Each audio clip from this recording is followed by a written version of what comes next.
Esto va a ser una continuación de lo que empezamos el jueves pasado. Amén.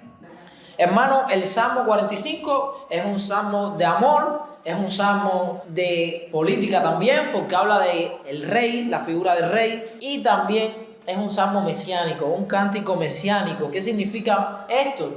Que es uno de esos escritos que había en el Antiguo Testamento que nos explicaban de qué iba todo. Porque realmente cuando vemos cómo empieza Génesis y cómo desde el principio ya la cosa se empieza a poner mal, ya todo empieza a ir mal con la caída del hombre, nos parece ser que de alguna manera Dios va a arreglar todo este desastre en lo que el hombre se ha metido solo.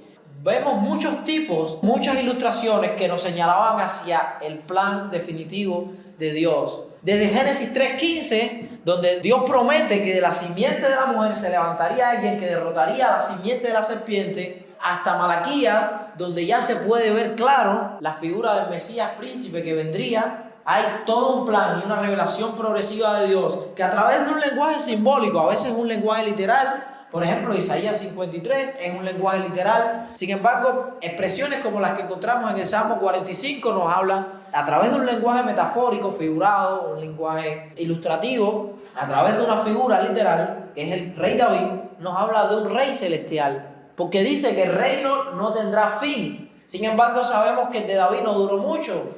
Después que David muere, viene Salomón, que empieza a inclinar a la nación hacia un estatismo y un nivel político tal que se olvidan de que ellos están en pie por la misericordia de Dios.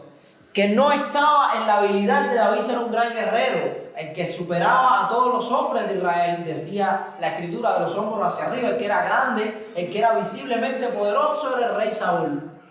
Sin embargo, la nación no se fundaría sobre la fuerza de un hombre, sino sobre la fuerza de alguien que era conforme al corazón de Dios. Y eso es lo que nos quiere llevar la Escritura al presentar la figura de David.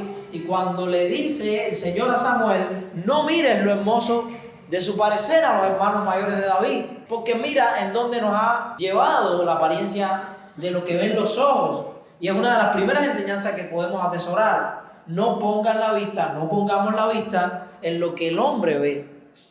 Nosotros tenemos que ser como Abraham, que dice que se sostenía como viendo al invisible. Y sabemos que al invisible no se puede ver si no es por fe. Por eso es que Abraham dice que fue padre de la fe porque creyó al Señor y eso le fue contado por justicia. Y había una promesa cuando él no le rehúsa al Señor darle su unigénito hijo. El único hijo de la promesa era Isaac. Y Dios le dice, detén tu mano, porque no me has rehusado dar tu único hijo. Y le dice una palabra profética a Abraham, a su hijo, le dice, el Señor se proveerá del sacrificio. Cuando el niño iba en el camino y veía que aquello se veía ya bastante feo, su papá va con leña, con un cuchillo, y le dice, aquí el cuchillo, ve aquí la leña para el holocausto, pero ¿dónde está el cordero? Y le dice, Dios se proveerá. Y eso, aunque él está hablando de lo que él esperaba, porque Hebreos 11 nos dice que Abraham tenía la esperanza de que cuando él lo matara, Dios lo iba a resucitar, porque creía que Dios era poderoso para levantarlo de los muertos. Sin embargo, el plan de Dios era aún mayor. Y esta palabra que da Abraham, sin tener idea de lo que estaba diciendo, se convierte en una profecía inmensa, porque Dios sí se suplió de un cordero. Y ahí está una de las mayores ilustraciones. Llegado el reino de David, donde Israel era una nación grande entre el Medio Oriente, era una nación que había alcanzado un respeto precisamente por un hombre que lo que había hecho era sencillamente ponerse en las manos de Dios. David no tenía de quién depender humanamente, de sus hermanos era el menor, por lo visto no era de sus preferidos, lo tenían cumpliendo la función de un esclavo. Nosotros vemos que David tenía que luchar contra leones, contra osos, para salvar la huella de su padre. Y eso nos dice, wow, qué valiente es el muchacho. Pero qué padre permite que su hijo más joven, que es un muchacho todavía, se pierda al peligro de lobos, leones y osos. Siempre lo digo, Isaí no es un buen ejemplo de padre. Pero el plan de Dios se glorifica y se perfecciona en la debilidad. Y una de las mayores bendiciones que tenemos es ver cómo cuando tu padre y tu madre te desamparan, si tú pones tu fe en el Señor, con todo, Él te recoge. Y Él provee esa figura que te falta, ya sea padre, ya sea madre, ya sea proveedor. Dios es nuestro sanador y todas las necesidades están pagadas en Él. Decía el Señor que todo el que esté trabajado, cargado, todo el que tenga una aflicción, que las eche sobre Cristo, sobre Él mismo, porque Él es poderoso para hacernos descansar. Amén. Y esto es una de las mayores bendiciones que encontramos en este salmo. Los hijos de Coré están hablando de la figura del Mesías, sin ellos ser conscientes de lo que estaban haciendo, a través de la figura literal de David. Ellos estaban hablando de David, pero no sabían que metafóricamente estaban hablando del Mesías, de Cristo, el que habría de venir. El salmo empezaba diciendo, esto lo vimos la semana pasada: rebosa mi corazón palabra buena. Un corazón cristiano siempre debe estar lleno de lo bueno. Dice la Escritura que en todo lo puro, todo lo amable, todo lo justo, todo aquello que es de buen nombre, en eso tenemos que pensar. También dice la Escritura que de la abundancia del corazón habla la boca. Si nuestro corazón está lleno de maldad, nuestra boca hablará lo malo. Pero si nuestro corazón está lleno de bendición, hablará lo bueno. Decía Lucas 6:45, el hombre bueno del buen tesoro del corazón saca lo bueno, y el hombre malo del mal tesoro del corazón saca lo malo, porque de la abundancia del corazón habla la boca. Dirijo al Rey mi canto. Nuestra adoración debe ser cristocéntrica, no en el hombre. Miren, se los digo porque la alabanza y la música de hoy, no la critico, pero está dirigida al hombre. No se lo estoy diciendo solamente por una cuestión de letra, sino por una cuestión de que la música de hoy, llamado worship o música de adoración cristiana, está basado en los patrones comerciales. Está basado en los patrones comerciales, lo que va a gustar. Muchos artistas cristianos empiezan ejercitando el don que Dios les da y casi siempre se van a dar cuenta de una cosa: cuando están en una iglesia local tocando un instrumento es cuando Dios los levanta, porque hacen una música buscando agradar a Dios. Cuando llegan a alcanzar un nombre y se hacen un camino en la industria musical, ya su música empieza a tener cada vez más sintetizadores, más efectos, porque están buscando lo comercial, están buscando pagar las cuentas de lo que vale invertir en un disco y en estas cosas. No está mal, no creo que tampoco esté bien, sencillamente es lo que hay y cada uno dará cuenta a Dios por su don, por su talento. Pero no se crean, en la predicación pasa lo mismo.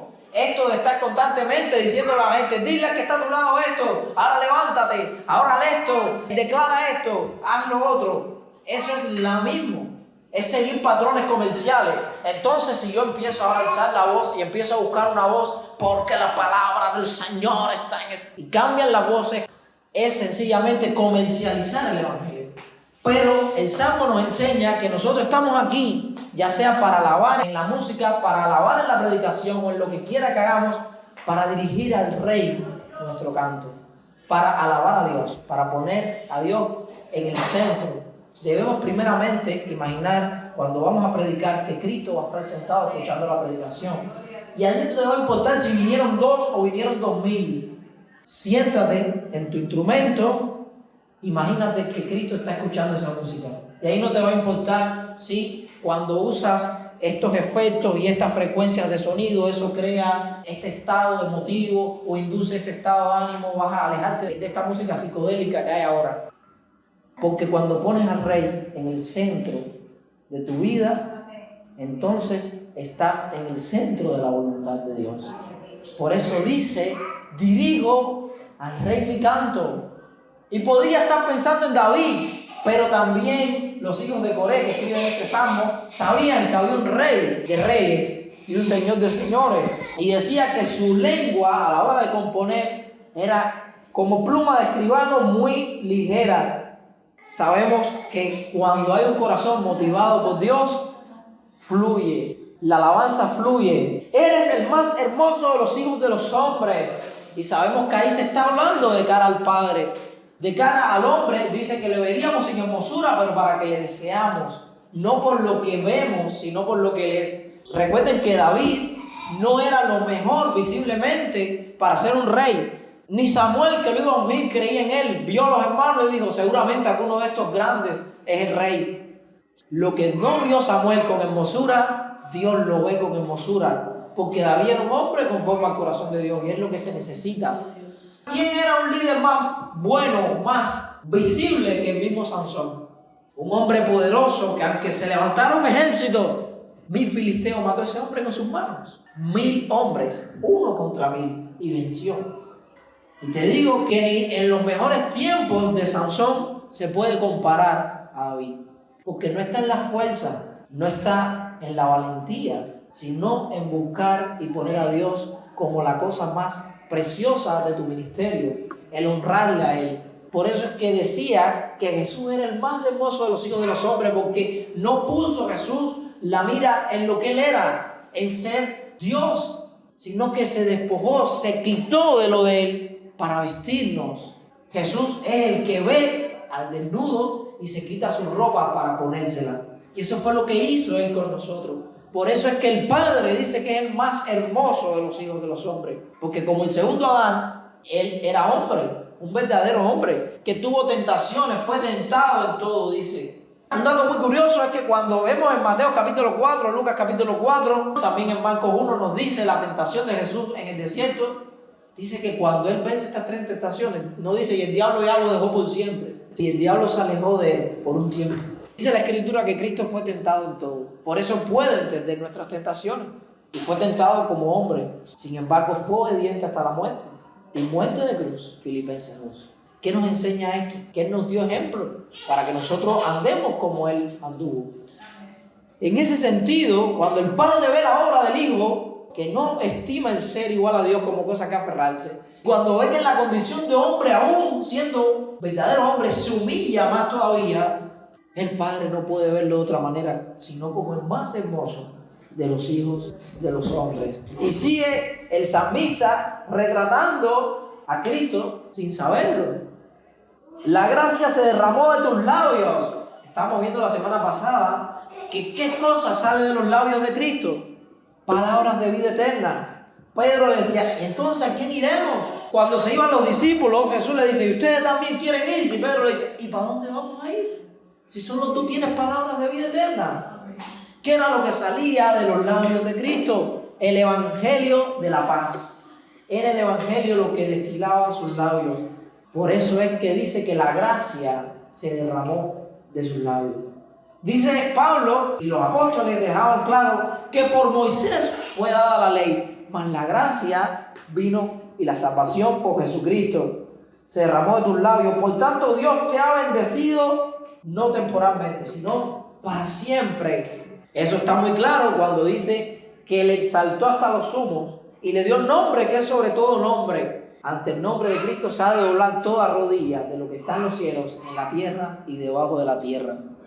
En el reino celestial, en el reino terrenal y en el reino infrahumano. Y sigue diciéndonos el salmista, cíñete tu espada sobre tu muslo, oh valiente, con tu gloria y con tu majestad. Cristo no solo es el Mesías sufriente. Y eso es lo que pasa con los malignos, con los impíos, que ellos ven en Cristo debilidad. Porque ¿quién ve como valiente un hombre que vino, lo maltrataron, lo crucificaron y ya? No lo pueden ver con valor. Pero se olvidan de que la Biblia nos hablaba del Mesías sufriente, pero también del Mesías príncipe. Y no podemos pensar que porque Cristo vino como el hijo de José, como el Mesías sufriente, no va a venir como el hijo de David, el Mesías príncipe. Y dice que ahí sí se va a cumplir la ira. El Salmo 2 nos habla, honrad al hijo para que no se enoje, porque de pronto se inflama su ira. Horrenda cosa es caer en manos de Dios vivo. Y ahí yo creo específicamente que está hablando de Jesús. ¿Por qué lo creo? Porque Isaías capítulo 63 nos habla de cómo Cristo viene de pisar en el lagar de la ira de Dios. Y lo describe de una manera que aterra. Dice que a los enemigos los puso en el lagar como uvas, los aplastó y su sangre se desparramó de modo tal que salpicaron mis vestiduras y las manché, los hollé con mi ira y con mi furor. Hermanos, el poder de Cristo sigue siendo el mismo poder creador. Dice que por Él todas las cosas subsisten y por Él todas fueron hechas. Si con ese poder que nos creó y nos sostiene cada minuto de nuestra vida, sencillamente decide pagarnos conforme a nuestra maldad, no creo que haya palabra capaz de describir una pequeña parte de lo que se sufriría. Entonces tenemos a ese poder tan grande como es el de Jesús, de una manera amorosa, de una manera buena hacia nosotros. Por eso es que Jesús en cierta ocasión dice, en pago de mi amor, ¿qué me hicieron? Me hicieron daño, me pagaron con mal, me pagaron mal por bien, mas yo oraba. Jesús oraba por sus transgresores. O sea, ¿por cuál de mis buenas obras me quieres apedrear? ¿Por cuál de mis buenas obras me quieres matar? Y decía, no, porque tú te haces igual a Dios. Pero ni siquiera se tomaron el tiempo de mirar las señales. Perdonaba pecados, sanaba enfermos, levantaba entre los muertos, daba un mensaje de salvación y todo conforme a la Escritura. Y aún miembros del Sanedrín, de los mayores sabios de Israel, como José de Arimatea, como Nicodemo, venían delante de él. Sencillamente no quisieron verlo. Y hoy, 2000 años después, el mundo sigue sin querer verlo. Y lo que es más triste, la iglesia lo está perdiendo de vista. La iglesia está perdiendo de vista a su Señor, porque está poniendo la mira en las cosas de este mundo, porque queriendo ganar al mundo, se está convirtiendo al mundo para desde ahí traerlos. Y lo que nos enseña la Escritura es, no te conviertas a ellos, deja que ellos se conviertan a ti. Qué paradójico es que mientras más la iglesia trata de crear mecanismos para ganar al mundo, más el mundo gana a la iglesia. Cada vez nos parecemos más al mundo. Y las iglesias muchas veces se trabajan como empresas, donde hay un jefe de esto, un jefe de aquello, y un gobierno piramidal en el cual se toman decisiones. Y entonces sí, somos hermanos, pero de palabra, porque yo tengo más jerarquía que tú, pero tú tienes amigos con otro que tiene más jerarquía que yo, y ahí pasa lo mismo. En la iglesia primitiva no existía eso, porque tanto el pastor como la oveja estaban dando su vida, porque ambos, al declararse cristianos, estaban con una orden de sentencia de muerte sobre su vida. No era fácil ser cristiano en la primera iglesia. No ahora que se puede decir, soy cristiano y nadie te va a hacer nada. Sino en el tiempo donde, si tú lo decías, probablemente el que estaba al lado decía, habla bajito, que te van a matar. Y no se avergonzaban del evangelio.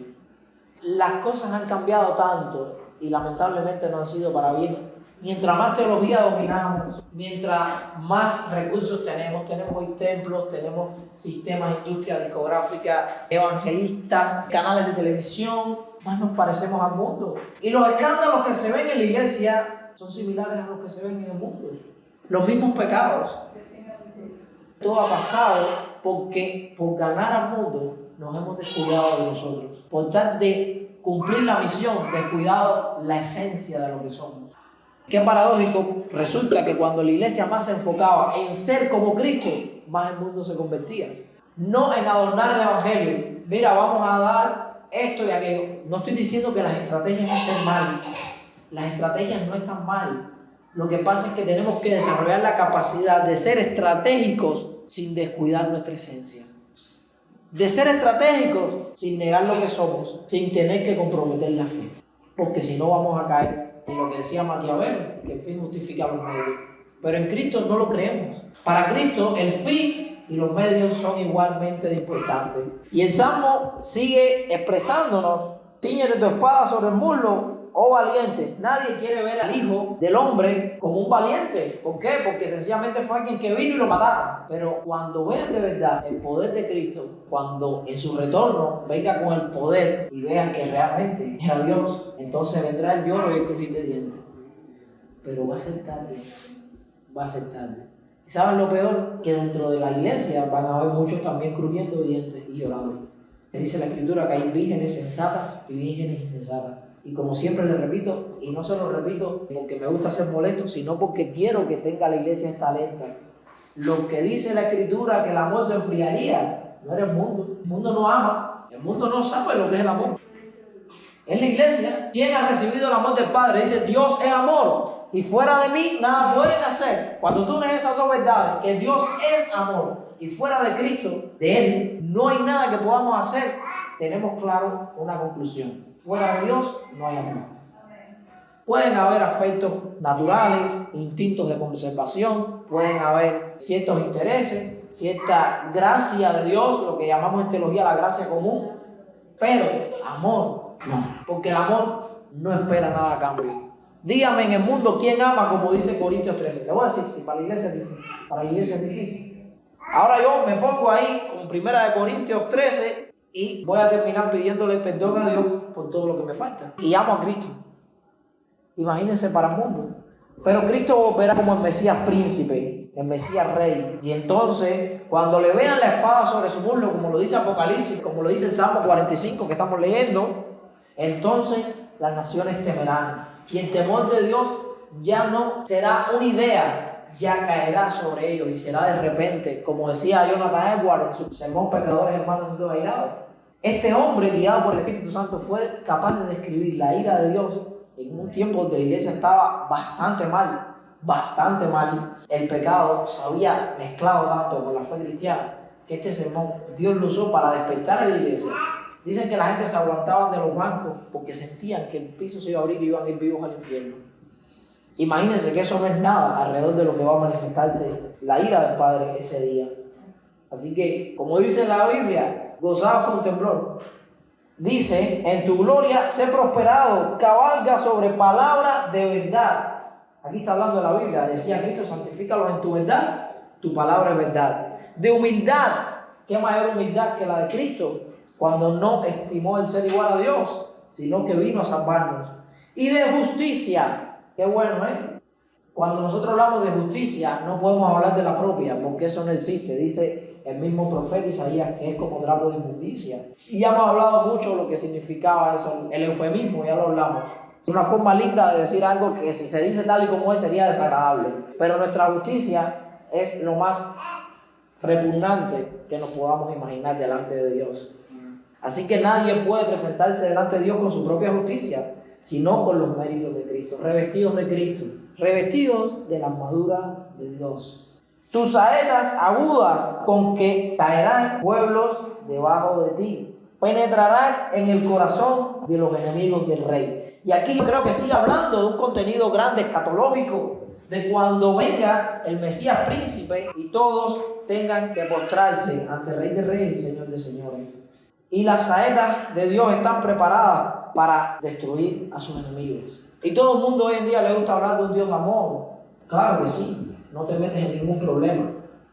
¿Saben que el Evangelio es un mensaje de salvación a todo aquel que en Él cree? Pero ¿saben que también es un mensaje de condenación a todo aquel que en Él no cree? La alegoría del arma de doble filo no está ahí por un adorno, es una realidad. La Biblia es el mensaje capaz de salvarte y de condenarte. Todo está en cómo la interpretemos, si la decidimos ver desde el lado de la fe o desde el lado de la incredulidad. Como decía el autor de los Hebreos, esperemos que nosotros seamos de los que tienen fe para preservación del alma. Seguimos en el versículo 6. Tu trono, oh Dios, es eterno y para siempre. Cetro de justicia es el cetro de tu reino. Tu trono, oh Dios. Y está hablando del rey. ¿Creen que David de verdad era el trono de Dios? Que tenía David realmente era el trono de Dios. El trono que tenía David daba testimonio de que vendría de parte de Dios uno que preservaría para siempre un reino que no tendría fin. Recuerden el capítulo 3 del libro de Daniel, la estatua. El sueño de Daniel, vemos una estatua que se levanta y hay una cabeza de oro que era el imperio babilónico. Luego venía el imperio medo-persa, después el imperio de Alejandro Magno, después el imperio romano, pero después vendría otro que sería una mezcla de dos imperios. Muchos interpretan que eso es la Iglesia Católica, el Sacro Imperio Romano. Ese no es el importante, ni el otro ni el anterior. El importante es que dice que iba a ser desatada una peña, una piedra, que vendría y derribaría la estatua. Dice que se convirtió en un gran reino, el cual no tiene fin. Y ese sencillamente es el reino de los cielos. Es el que predicamos en este lugar. Es el que nos une. Nosotros seguimos siendo todos ciudadanos del reino de los cielos. Ese trono de ese reino que no tiene fin es el trono de Cristo. Dice, tu trono, oh Dios. Y por más que los testigos de Jehová traten de cambiar este texto, ellos te cambian. Dice, tu trono es Dios. Una cosa absurda. Del Hijo dice, tu trono es Dios. Ustedes saben que ellos creen que Cristo es menor que el Padre. Ahora, una pregunta que yo le hago a estos testigos de Jehová. ¿Y quién es más importante? ¿El trono o el que se sienta en el trono? El que se sienta, ¿no? Un trono es una silla ordinaria si no se siente un rey sobre ella. Y si ellos dicen que del Hijo dice tu trono es Dios, inconscientemente están diciendo que el Hijo es más importante que el Padre. Porque se supone que ellos creen que el Padre es más poderoso que el Hijo. Por eso dicen que el Padre es el trono del Hijo. Sin embargo, se olvidan de que más importante que el trono es el que se sienta. Disparate. Te lo digo porque hay gente que todavía piensa, no, que esa gente sí estudia. ¿Cuándo no han escuchado eso? Que son muy estudiosos. Si fueran tan estudiosos no tuvieran que usar todavía un mecanismo de adoctrinamiento como lo usan. Porque sencillamente están esperando que te quedes ahí tranquilo. Cuando ven que alguien tiene dominio de la Biblia, ellos no, porque ellos lo que hacen es leer lo que les dice un librito, un razonamiento a partir de la Escritura, el beneficio de la Escuela del Ministerio Teocrático y tantos otros libros que ellos leen, el Atalaya, el Despertar y todas esas cosas, que le dicen cómo pensar. No estudian, ellos sencillamente leen. Mira, esto es la verdad y tú no puedes pensar más allá de esto.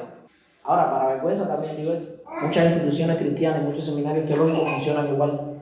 Cuando tú le preguntas a una persona qué es la cristología y no te sabe defenderlo, te das cuenta que aunque tenga un diploma que diga licenciado en teología, sencillamente le enseñaron a repetir, Cristo es Dios, la Biblia lo dice, pero no sabe defenderlo. Nosotros también a veces cometemos ese error. Nosotros tenemos que estar convencidos por nosotros mismos de lo que creemos. Es la diferencia entre que te adoctrinen y que te disipulen. Jesús, ¿cómo enseñaba a los discípulos? Usted ve en algún momento a Jesús diciendo, punto 1, como la mayoría de maestros, otras religiones tienen una forma de enseñar por medio de sentencias. Las sentencias son esto es así y esto es así, de una manera dogmática. Pero el cristianismo lo ve diferente. Jesús, ¿cómo enseñaba a los discípulos? Les llevaba mediante parábolas e ilustraciones a convencimiento de lo que era la realidad. Y es la diferencia entre ellos y nosotros. Y sigue, lo que está diciendo el texto es que el trono de Jesús no tendrá fin. Dice en el versículo 7, has amado la justicia y aborrecido, ¿qué cosa? La maldad. Por tanto, te ungió Dios, el Dios tuyo, con óleo de alegría más que a tus compañeros. Jesús amó la justicia y aborreció la maldad. Esto es clave. Aquí te pudieran decir los antitrinitarios, por tanto te ungió el Dios tuyo. Dice, ¿ves? Ahí está hablando de que había un Dios, de que Jesús tenía un Dios. Primeramente, acuérdense que en lo literal se está hablando de David. David tenía un Dios, que era Yahvé, el Dios del Antiguo Testamento para ellos. Pero vamos a interpretarlo en el sentido de Cristo. Claro que Cristo como hombre, Jesús, estaba sometido al Padre. Decía que Él no hacía lo que Él le daba la gana, sino lo que había visto al Padre, eso hacía. Aunque Cristo en cuanto a esencia es igual a Dios, porque es Dios, en su función trinitaria como el Hijo, decide someterse al Padre. Porque acuérdense que el Padre es quien había sido ofendido por el pecado. Y el Hijo decide tomar el rol de reconciliador entre el hombre y el Padre. Pero para poder reconciliar al hombre con el Padre, tiene que hacerse hombre. Y tiene que bajar. Y al bajar, somete su voluntad a la del Padre. Y entonces, desde este lado de la eternidad, el Hijo se somete al Padre. Aunque desde la perspectiva eterna, no hay tal sometimiento, porque ambos son uno en esencia. ¿Se entiende? En cuanto a la función que está realizando el Verbo, en cuanto a la función, por una cuestión de orden, de economía trinitaria, Él decide someterse al Padre. Dice, sí, Padre, yo voy a morir por ellos, yo voy a ir ahí y voy a tomar su lugar y voy a someterme a la ley y voy a ser obediente a tu voluntad. Porque si esperamos que de ellos se levante uno, no hay quien lo salve. Así que en ese sentido, en cuanto a función trinitaria, es que el Hijo se sometía al Padre. En cuanto a que era hombre, se sometía al Padre. Pero en cuanto a que era Dios, había una sumisión funcional, no completa, ni una rendición completa, ni había jerarquía. Sencillamente había orden. Como mismo el Espíritu se sometía al Padre y al Hijo. Y por eso el Espíritu Santo es menos Dios. No, sencillamente que su función es la más alejada de la deidad, ¿entienden? El Padre representa la deidad absoluta, de tal manera que ni podemos verlo. Nadie ha visto a Dios jamás. El Hijo es un punto intermedio entre el hombre y el Padre. Decide acercarse al hombre, pero al acercarse al hombre se aleja más de la deidad. Aunque Él es la deidad, estamos hablando de funciones. Pero el Espíritu es el que tiene que venir a morar dentro de nosotros, que somos lo más lejos todavía. Por eso cada vez que hay un vaciamiento, si el vaciamiento de Cristo fue grande, yo creo que el del Espíritu Santo es mayor. Porque estamos hablando de un vaciamiento tal que puede morar donde habita el pecado para transformarlo y producir oraciones limpias. Recuerden que cuando el Padre ve a Cristo en la cruz, dice que le abandonó. Ahora, ¿cómo puede aguantar una ira eterna un hombre? Sencillamente el Espíritu Santo es quien viene y hace que Cristo pueda, Jesús como hombre, pueda llevar el pecado y la ira eterna del Padre. Porque al ser un hombre limitado no podía llevar una ira eterna. Sin embargo, por el poder del Espíritu Santo, puede tomar a Cristo, que representaba en ese momento la mayor encarnación de todos los pecados, porque estaba llevando todos nuestros pecados en la cruz. Y el Espíritu le sostiene para que pueda resistir cada gota de la ira del Padre, por decirlo de alguna manera. Hemos dado algo sobre la cristología que es muy importante a través de este salmo. Miren qué profundidad tiene. Por eso es que Él puede amar la justicia. Cristo, si era Dios, podía amar la justicia. No le quedaba otra opción. Dios no puede hacer otra cosa con la justicia que amarla. Y aborrecer la maldad no tiene otra opción. Así que aquí está hablando de la subordinación en la función trinitaria. ¿Ven? Por eso es que le decían que memorizaran ese principio del versículo. En el versículo 8 dice: mirra, aloe y casia exhalan todos tus vestidos. Ahí está hablando de la unción. Recuerden, Cristo antes de ir a la cruz fue ungido por aquella mujer que derramó el perfume delante de él, encima de él. Cuando Judas se quiso hacer el santo, dice: este me está ungiendo para mi muerte. ¿Y qué eran las vestiduras? ¿Qué simbolizaban las vestiduras? Es lo que cubre la vergüenza. ¿Qué fue lo que hizo Adán cuando se descubrió avergonzado por la desnudez? Cubrirse con hojas de higuera. Y Dios le tiene que decir: no, para que tú te cubras tiene que morir aquí. Y entonces le cubre con pieles de animales. Bueno, de esto no quiero abundar porque ya dimos un tema que se llama Cubriendo la vergüenza. Está en el grupo, lo pueden escuchar también. Dice: hijas de reyes estarán entre tus ilustres, está la reina a tu diestra con oro de Ofir. Y aquí está hablando escatológicamente de la iglesia cuando está triunfando al lado de Cristo. Dice: oye, hija, y mira, e inclina tu oído, olvida tu pueblo y la casa de tu padre. Hay muchos cristianos que no entienden de que nosotros tenemos ya una ciudadanía celestial. Nosotros no somos cubanos, no somos judíos, alemanes, rusos, chinos, somos cristianos. Cuando formamos parte de la iglesia, cuando nosotros formamos parte del cuerpo de Cristo, Dios nos dice: olvida la casa de tus padres, olvida tu nacionalidad. En ese sentido, yo creo que el cristiano debe tener su opinión política, debe tener opinión política, pero ya dedicarse a una causa política, como decía Spurgeon: yo voy a renunciar a sentarme en la corte de Rey de Reyes y Señor de Señores para ir a una corte humana de la reina de Inglaterra a sentarme ahí. No puedo renunciar a un cargo tan alto para irme a rebajar a eso. Cuando la reina le extendió la invitación a ser parte de su corte, Spurgeon le decía: yo sirvo al Rey del universo, yo no puedo degradarme ahí. Una cosa es tener opinión política y otra cosa es dedicarse a la política. Yo creo que hay que entender de que tenemos una ciudadanía en los cielos. Por eso dice: olvida tu pueblo y la casa de tu padre, y deseará el rey tu hermosura.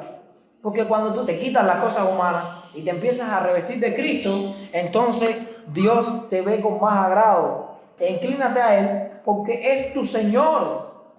Y las hijas de Tiro vendrán con presentes. ¿Quiénes representan las hijas de Tiro? Al mundo. ¿Recuerdan que era Tiro? Una ciudad que estaba al noroeste de Israel, costera, de donde viene la famosa profecía contra el príncipe de Tiro. ¿Recuerdan? Dicha profecía es de donde sale la famosa predicción de la caída del diablo. Y sigue diciendo: con presentes implorarán tu favor los ricos del pueblo. ¿Cuántos no han visto cuando una persona que tiene mucho dinero y se la ve en la situación, ya sea por una situación de enfermedad o por cualquier otra, que viene a ti y te dice: ora por mí? ¿Por qué imploran tu favor? Porque aunque ellos pueden tener más dinero que nosotros, saben que la bendición de Dios, que es la que enriquece, está con nosotros, con sus hijos. Toda gloriosa es la hija del rey en su morada. Hermano, la iglesia es preciosa cuando está en su lugar de hija de Dios y cuando mora en la presencia de Dios. Y es lo que está diciendo: toda gloriosa es la hija del rey, pero no en el mundo, no lejos de él, sino en su morada. De brocado de oro es su vestido. Recuerden lo que nos dice Apocalipsis de cómo es la vestidura que se le dan a aquellos que sirven a Dios. Con vestidos bordados será llevada al rey. Vírgenes irán en pos de ella compañeras suyas serán traídas a ti. Y esto habla de la tradición del momento, de que a las hijas de los reyes en Israel se le daban un séquito, un grupo de sirvientas, de doncellas que eran quienes les servían. Serán traídas con alegría y gozo, entrarán en el palacio del rey. Y ahí está a donde queremos llegar, moradas eternas. Jesús nos dijo en Juan capítulo 14 que donde Él estaba, nosotros íbamos a estar. Y Él iba antes, precisamente ¿a qué? A preparar las moradas de eternidad para que estuviéramos ahí. Tremendo, ¿eh? ¡Qué bendición! Entrarán en el palacio del rey, entraremos en el reino de los cielos. En lugares de tus padres serán tus hijos, a quienes harás príncipes en toda la tierra. Hará perpetuo la memoria de tu nombre en todas las generaciones, por lo cual te alabarán los pueblos eternamente y para siempre. Y ahí termina con una visión de Cristo reinando. Harán perpetua la memoria de tu nombre en la tierra, todas las generaciones. Hoy en día se sigue hablando de Jesús con la misma intensidad que hace 2000 años. Y te digo más, cuando este mundo sea destruido, se va a seguir hablando de Cristo. Y si hombres como Poncio, Pilato, Herodes han llegado hasta hoy y no se perdieron en la historia, es porque en algún momento tuvieron una relación, aunque sea antagónica, con Jesús. Porque el nombre que preserva todo nombre, el nombre que permanece para siempre, es el nombre del Rey, Cristo Jesús. Amén. Hasta aquí el Salmo. Quisiera despedir el tiempo y que cantáramos una canción especial que habla de la transformación que hace Cristo en nuestras vidas. Se llama El Milagro. Que meditemos en el milagro que ha hecho Dios a nuestro favor. Amén.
soy querido. Tengo vida, tengo dueño y soy querido. Gloria a Dios. Señor, te damos gracias, Señor, porque tú eres nuestro pastor, Señor, y podemos estar seguros, Señor, en tu regazo. Y Dios mío, nosotros somos tus ovejas y escuchamos tu voz. Gracias, Dios mío, por el milagro de la transformación de nuestras vidas, Señor, en tu reino. Y gracias por habernos traído, Señor, a tu rebaño.